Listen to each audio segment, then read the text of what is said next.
మిగిలిన అన్నంలో పిండి వేసి చేసిన ఈ బ్రేక్‌ఫాస్ట్ చాలా రుచిగా, చాలా టేస్టీగా అయితే ఉంటుందండి. బ్రేక్‌ఫాస్ట్ వచ్చేసి ఇంట్లో వాళ్ళందరికీ నచ్చుతాయి. అంత టేస్టీగా అయితే ఉంటాయండి. ఇంకెందుకు ఫ్రెండ్స్ ఆలస్యం, ఎలా చేయాలో ఏంటో అనేది వీడియోలోకైతే వెళ్ళిపోయి చూద్దామా మరి? నేనిక్కడ ముందుగా మిగిలిన అన్నం అయితే ఒక కప్ అయితే తీసుకున్నాను. మీరు ఫ్రెష్‌గా వండింది గాని తీసుకోవచ్చు. ఇప్పుడు ఈ అన్నాన్ని ఇంకా మిక్సీ జార్ అయితే తీసుకొని ఇంకా అందులోకైతే వేసుకుంటున్నా. ఇప్పుడు ఇందులోకి కాస్త వాటర్ అయితే వేసుకోవాలి. ఇలా వాటర్ వేసుకొని ఇంక మూత పెట్టుకొని స్మూత్‌గా గ్రైండ్ చేసుకోవాలి. ఇంకా ఇలా స్మూత్‌గా గ్రైండ్ చేసుకున్న తర్వాత ఒక బౌల్ తీసుకొని ఇంకా అందులోకైతే వేసుకుంటున్నా. ఇంకా ఇప్పుడు ఇందులోకి హాఫ్ కప్ పిండినైతే వేసుకోవాలి. మీరు మైదా గాని, గోధుమ పిండి గాని ఏదైనా వేసుకోవచ్చు. ఇంకా ఇప్పుడు ఇందులోకి రుచికి సరిపడినంత సాల్ట్ ఇంకా ఇవన్నీ వేసుకొని మొత్తం ఒకసారి ఇలా బాగా కలుపుకోవాలి. ఇంకా ఇలా మొత్తం బాగా కలుపుకున్న తర్వాత కొంచెం ఆయిల్ కూడా వేసుకొని పిండి మొత్తాన్ని సాఫ్ట్‌గా చపాతీ పిండిలా వచ్చే వరకైతే కలుపుకోవాలి. ఇంకా ఇలా మొత్తం బాగా కలుపుకొని ఇంకా ప్లేట్ అయితే పెట్టుకొని ఒక 5 మినిట్స్ పక్కన పెట్టుకుంటే మనకు పిండి అనేది సాఫ్ట్‌గా నానుతుంది. ఇంకా ఒక 5 మినిట్స్ తర్వాత అయితే పిండినైతే చూపిస్తున్నాను. చూడండి ఇలా సాఫ్ట్‌గా ఉండాలి పిండి అయితే మనకు ఏ సైజ్ కావాలో ఆ సైజ్ పిండి ముద్దనైతే తీసుకోవాలి. ఇలా ఒకసారి మొత్తం బాగా కలుపుకున్న తర్వాత ఇంకా నేను ఇక్కడ ఈ సైజ్ అయితే తీసుకుంటున్నాను. ఇలా రౌండ్‌గా చుట్టుకోవాలి ఎక్కడ క్రాక్స్ లేకుండగా. ఇంకా ఈ పిండి ముద్దనైతే ఒక ప్లేట్‌లోకి అయితే తీసుకుంటున్నా. ఇంకెన్నైతే అన్ని ఇలానే చేసుకోవాలి. ఇంకా వీటినైతే పక్కన పెట్టుకుందాం. ఇంకా నేను ఒక చిన్న బౌల్ అయితే తీసుకొని ఒక స్పూన్ పిండి అయితే తీసుకున్నాను. ఇప్పుడు ఇందులోకి ఒక స్పూన్ ఆయిల్ కూడా వేసుకొని ఇంకా దీన్ని ఒక పేస్ట్ లాగా తయారు చేసుకోవాలి మనం.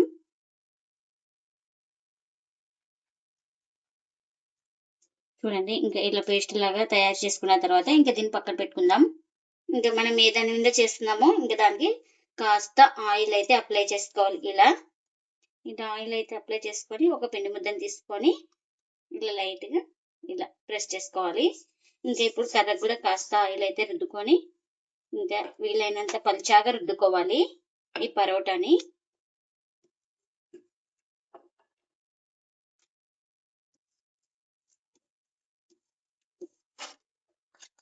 ఇంకా ముందుగా ఈ పేస్ట్ అయితే తయారు చేసుకున్నాం కదా! ఈ పేస్ట్‌ని వేసుకొని కాస్త మొత్తం అప్లై చేయాలి ఈ పరోటా మొత్తం. ఇంకా ఈ పేస్ట్ మొత్తం అప్లై చేసుకున్న తర్వాత ఇక్కడ చూపిస్తున్నాను కదా వీడియోలో ఇలా కట్ చేసుకోవాలి. ఇక్కడ నేను చూపిస్తున్నట్టుగా. ఇలా కట్ చేసుకున్న తర్వాత ఇప్పుడు ఇలా ఫోల్డింగ్ అయితే చేసుకోవాలి. ఇంకా వీడియోలో ఎలా చూపిస్తున్నానో సేమ్ అలానే ఫోల్డింగ్ అయితే చేసుకోవాలి.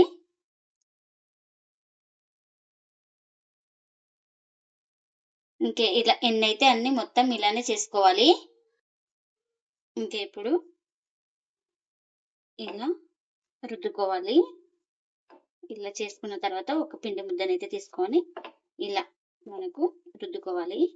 ఎక్కువ మందం లేకుండా, ఎక్కువ పల్చగా లేకుండా మీడియంగా అయితే రుద్దుకోవాలి. మనకు షేప్ అంటూ ఏం లేదండి. ఇంకా ఇలా రుద్దుకున్న దాన్ని ఒక ప్లేట్‌లోకి అయితే తీసుకుంటున్నా. ఇంకా మరొకటి అయితే చూపిస్తున్నాను.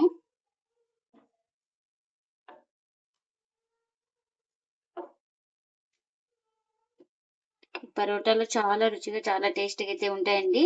మిగిలిన అన్నంతో ఇలా చేసుకోండి మీరు కూడా తప్పకుండా ఒకసారి. ఇంకా ఎన్నైతే అన్ని ఇలానే చేసుకోవాలి. ఇంకా పరోటా కాల్చుకోవడానికి పెన్నం కూడా పెట్టుకున్నాను. పెన్నం కూడా హీట్ అయింది. ఇంకా ఇలా పరోటానైతే వేసుకుంటున్నాను. పరోటా ఒక సైడ్ కాలిన తర్వాత మరోవైపుకి అయితే టర్న్ చేసుకోవాలి. ఇంకా ఇలా ఒక సైడ్ కాలిన తర్వాత మరోవైపుకి అయితే ఇలా టర్న్ చేసుకోవాలి. ఇలా టర్న్ చేసుకొని ఆయిల్ అయితే అప్లై చేసుకోవాలి. నేను ఇక్కడ ఆయిల్ అయితే అప్లై చేస్తున్నాను. మీరు కావాలంటే బటర్ గానీ, ఘీ గానీ ఏదైనా అప్లై చేయొచ్చు. ఇంకా ఆయిలే వద్దనుకున్న వాళ్ళు ఆయిల్ లేకుండా కూడా కాల్చుకోవచ్చండి. చాలా టేస్టీగా అయితే ఉంటాయి పరోటాలైతే. చాలా సాఫ్ట్‌గా ఉంటాయి. చూడండి ఇలా బాగా పొంగుతూ మనకు ఈ పరోటాలైతే వస్తాయి. ఇంకా ఇలా రెండు వైపులా బాగా ప్రెస్ చేసుకుంటూ కాల్చుకోవాలి. అప్పుడే మనకు లోపల దాకా ఈక్వల్‌గా కాలుతుంది ఈ పరోటా. ఇంకా అటు ఇటు తిప్పుకుంటూ 2 వైపులైతే బాగా కాల్చుకున్నానండి. ఇదైతే రెడీ అయిపోయింది. ఇలా రెడీ అయిపోయిన దాన్ని ఒక ప్లేట్‌లోకైతే తీసుకుంటున్నా. ఇంకా మరొకటైతే వేస్తున్నాను. ఇంకా ఈ పరోటా కూడా ఒక సైడ్ కాలిన తర్వాత మరో వైపు అయితే టర్న్ చేసుకోవాలి. ఇంకా ఈ పరోటా ఒక సైడ్ అయితే కాలింది. ఇంకా మరోవైపు అయితే ఇలా టర్న్ చేసుకొని మనం ఆయిల్ అయితే అప్లై చేసుకోవాలి. ఇలా 2 వైపులా అప్లై చేసుకోవాలి. ఇంకా మనకు ప్రతి పరోటా బాగా పొంగుతూ వస్తాయి చూడండి. ఇక్కడ చూస్తున్నారా? ఇంకా అటు ఇటు తిప్పుకుంటూ ఈ పరోటాను కూడా బాగా కాల్చుకోవాలి ఇలా ప్రెస్ చేస్తూ. ఇంకా ఈ పరోటా కూడా రెడీ అయిపోయిందండి. అన్ని పరోటాలు ఇలానే చేసుకోవాలి. మిగిలిన అన్నంలో పిండి వేసి చేసిన ఈ పరోటాలు చాలా రుచిగా, చాలా టేస్టీగా అయితే ఉంటాయండి. చాలా సాఫ్ట్ గా కూడా ఉంటాయి. ఈ పరోటాలు అయితే ఎప్పుడు ఒకే రకం కాకుండా ఇలా మిగిలిన అన్నంతో చేయండి. చాలా టేస్టీగా అయితే ఉంటాయి. ఇంట్లో వాళ్ళందరికీ నచ్చుతాయండి. అంత టేస్టీగా అయితే ఉంటాయి. ఇంకా ఇందులోకి వెజ్ గానీ, నాన్ వెజ్ గానీ ఏదైనా చాలా బాగుంటుందండి. నేను ఇక్కడ చికెన్ చేసుకున్నాను కాబట్టి ఇంకా చికెన్ కర్రీ అయితే సర్వ్ చేస్తున్నా. ఇంకా చూడండి చూపిస్తాను మీకు. పరోటా అనేది చాలా బాగుంటుందండి. బాగా పొరలు పొరలుగా వస్తాయి పరోటా అయితే. చూడండి ఇలా లేయర్ లేయర్ గా వస్తాయి. పరోటా మనకు చాలా టేస్టీగా అయితే ఉంటాయి. మీరు కూడా తప్పకుండా ఒకసారి ఇలా అన్నంతో ట్రై చేయండి. మీకు ఎలా వచ్చిందో కామెంట్ అయితే చేయండి ఫ్రెండ్స్. ఇదండి ఇవాల్టి వీడియో. ఈ వీడియో కనుక నచ్చితే ప్లీజ్ లైక్ చేయండి, షేర్ చేయండి, కామెంట్ చేయండి. అలాగే లైక్ చేసి సపోర్ట్ చేయండి friends. Thanks for watching. By by.